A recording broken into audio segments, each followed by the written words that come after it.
طلاق کی بعض ایسی صورتیں ہیں کہ ان صورتوں میں طلاق واقع نہیں ہوتی۔ ان میں سے ایک صورت یہ ہے کہ جب کسی آدمی کو انتہائی مجبور کیا گیا ہے کہ اگر وہ طلاق نہیں دے گا تو اس کی جان کے لیے خطرہ ہے، زبردستی اس سے طلاق لی جاتی ہے، لکھوائی جاتی ہے اور اسے دھمکایا جاتا ہے کہ اگر آپ نے طلاق نہ دی تو آپ کو جان سے مار دیا جائے گا۔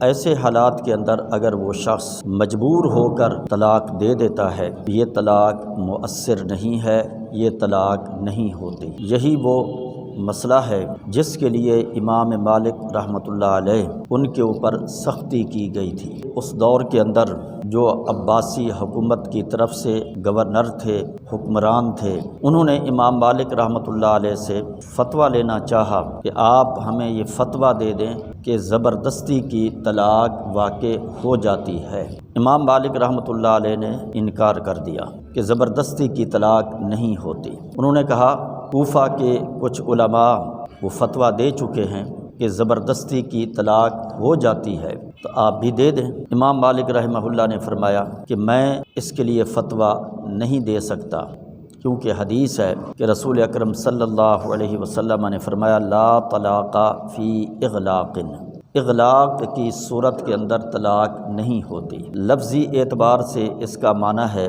بند کرنا، یعنی دروازہ بند کرنا، اس کو اغلاق کہا جاتا ہے۔ مطلب یہ ہے کہ ایک آدمی کو گویا کہ جکڑ دیا گیا ہے، اس کے لیے کوئی فرار کا راستہ نہیں، وہ جو اس سے منوانا چاہتے ہیں یہ بغیر ان کی بات مانے وہاں سے نہیں نکل سکتا، اسے اغلاق کہا جاتا ہے۔ تو زبردستی کی طلاق اس حدیث کی روشنی کے اندر امام مالک رحمہ اللہ نے فرمایا نہیں ہوتی۔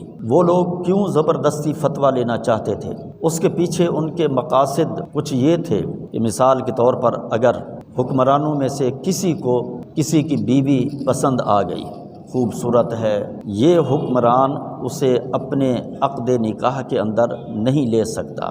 اب جس کے عقد نکاح میں ہے اس سے کہا جاتا کہ آپ طلاق دے دو، طلاق کے بعد یہ عدت گزار لے اور پھر اس کے بعد اس سے میں نکاح کر لوں گا۔ یہ ان کا مقصد۔ امام مالک رحمہ اللہ ڈٹ گئے، فرمایا کہ ایسا نہیں ہو سکتا۔ سزائیں دی گئیں، گدھے پر بٹھا کر مدینہ کے اندر ان کو گھمایا گیا۔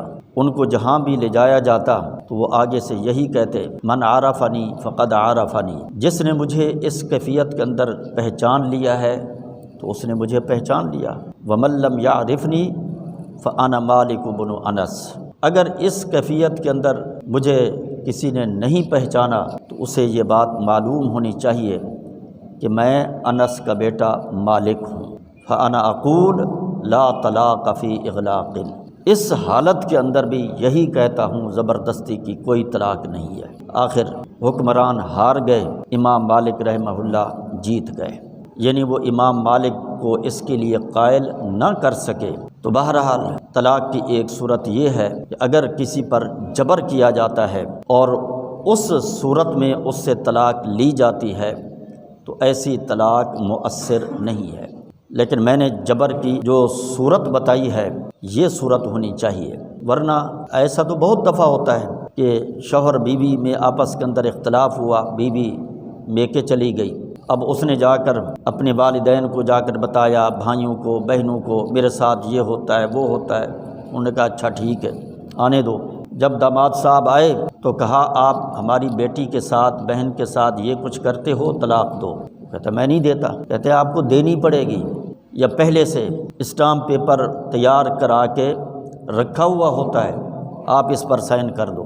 اس کے اوپر تھوڑا سا دباؤ ڈالتے ہیں، وہ سائن کر دیتا ہے۔ اسے جبری طلاق نہیں کہا جائے گا۔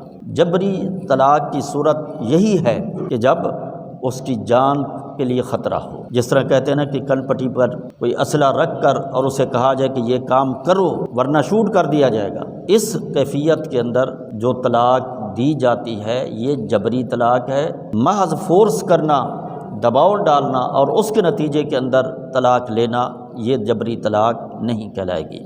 قرآن مجید کے اندر بھی اللہ تبارک و تعالیٰ نے کلمہ کفر بھی جبر کے اندر ادا کرنے کی اجازت دی ہے۔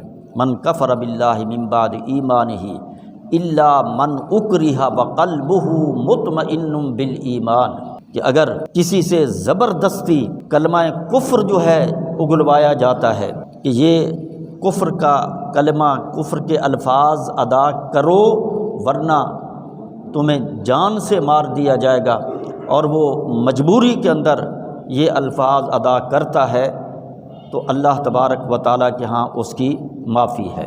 تو جب کلمہ کفر جبری صورت کے اندر ادا کرنے پر اجازت دی گئی ہے تو ایک جبری طلاق وہ کیسے واقع ہو سکتی ہے؟ لیکن اس کے باوجود بعض کہتے ہیں کہ نہیں، زبردستی کی طلاق بھی ہو جاتی ہے، جبکہ یہ موقف درست نہیں ہے۔ اس کی باقی صورتیں انشاءاللہ اگلے درس کے اندر بیان ہوں گی۔